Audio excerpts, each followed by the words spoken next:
બટેકાનું શાક, દેશી બટેટાનું સાદું સિમ્પલ શાક, રસાવાળું છાલવાળા બટેકાનું શાક તૈયાર. છાલવાળા બટેટાનું દેશી રસાવાળું શાક ધમધમાટ.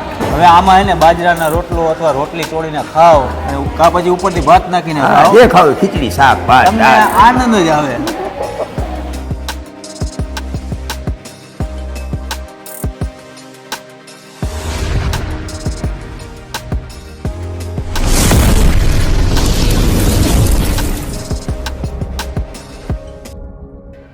હેલો મિત્રો, જય માતાજી, જય mobile. Welcome back to my channel Raj Gohil vlogs. અત્યારે વરી પાછી તમારા માટે કંઈક નવી રેસીપી લઈને આવ્યા છીએ અને હું આવ્યો છું સંજયભાઈ પાસે. સંજયભાઈ, આજે શું નવું બનાવવા જઈ રહ્યા છો? પેલા તો બધાને જય જિનેન્દ્ર, જય મા અન્નપૂર્ણા અને રાજભાઈ ગોહિલને પહેલા વહેલા 50K પૂરા થયા, એટલે કોંગ્રેચ્યુલેશન રાજભાઈ. મને નથી લાગતું કે 2024 એ 1 લાખને વટવા દઈએ. 2024 પહેલા વધીને કોમેન્ટ કરજો કે કેટલા દિવસમાં 1 લાખ થઈ જશે.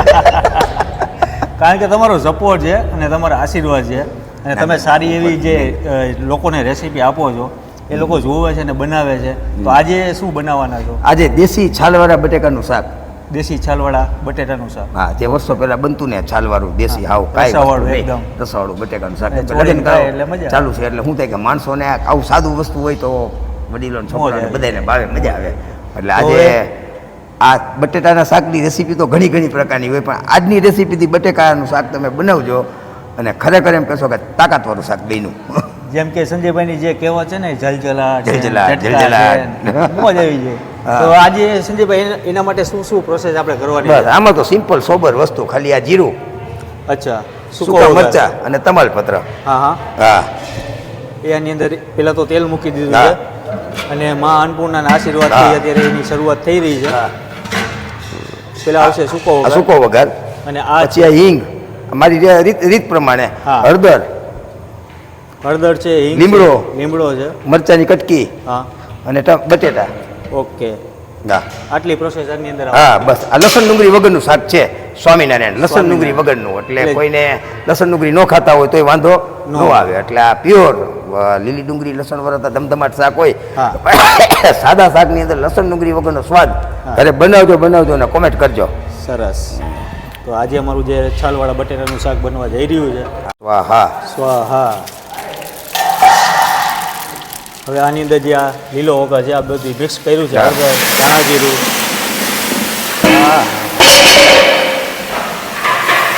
ચાલો આવજો બટેટા. હવે આની અંદર બટેટા એડ કરવાના છે. જે આજે આ શાક બનવા જઈ રહ્યું છે, છાલવાળા બટેટા. હા,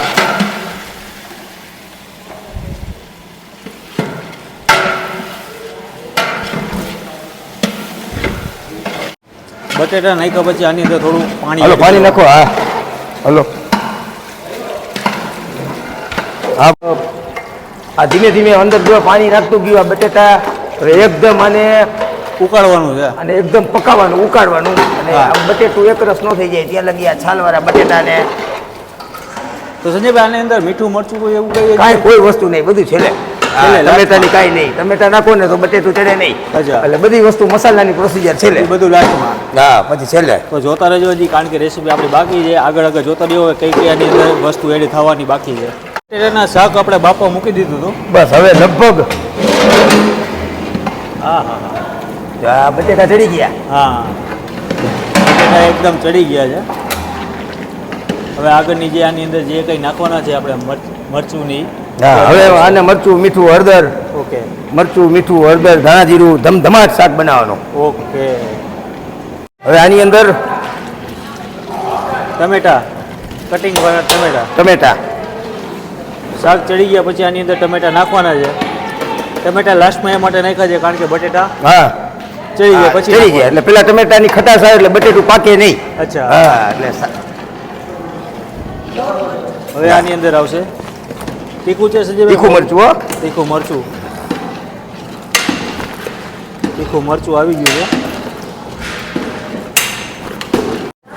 હવે હળદર.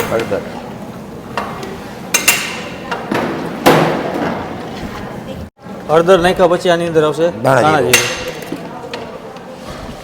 સંજયભાઈ આમ શાક પણ લાગે છે આમ સાદું સિમ્પલ સાદું ચટાક કોઈ જાતના હા, મરી એમ. મસાલા કાંઈ નહીં. ભાખરી હાલે હાલે, રોટલી હારે હાલે, રોટલા હારે આ હાલે. શાકને ચોળીને ખાધું હોય હા એની ઓર મજા આવે.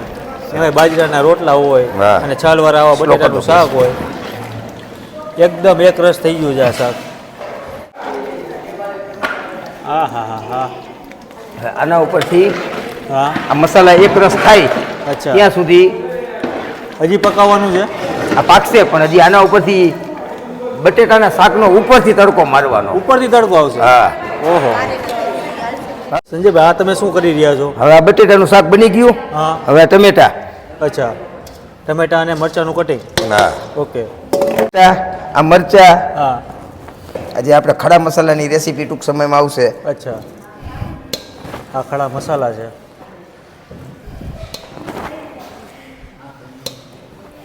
આની અંદર આમાં ઉપરથી હળદર મરચું અને ઉપરથી થોડી હિંગ.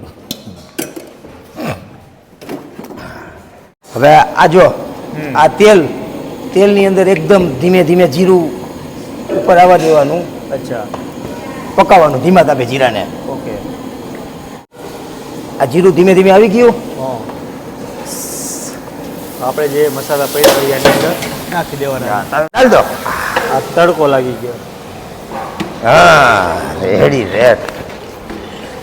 હા સંજયભાઈ આ એક રીત આખી તમારી જે યુનિક છે અને આવું ઘરે પણ બનાવી નાખજો, મોજ આવશે. લાવો કોથમીર.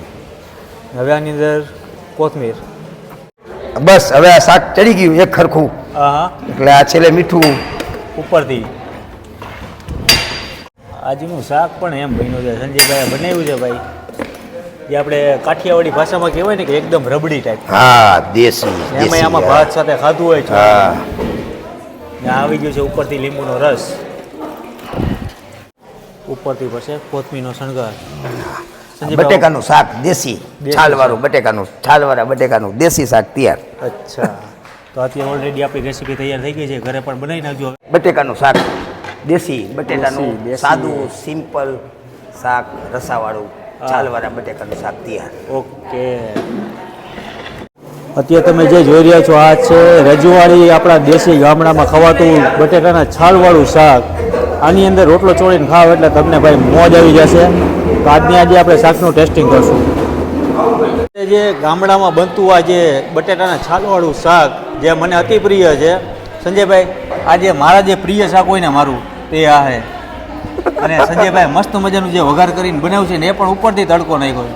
આવો છાલવાળા બટેટાનું દેશી રસાવાળું શાક ધમધમાટ.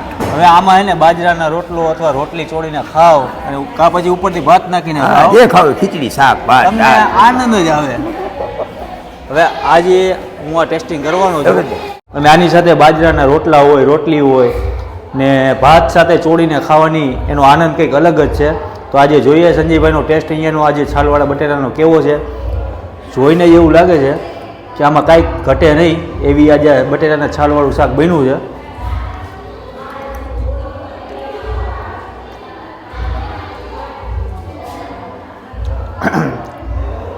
એટલું ગરમા ગરમ છે અને આમાં કોઈ જાતનું કંઈ મરી મસાલા કાંઈ એની અંદર એડ કર્યા નથી.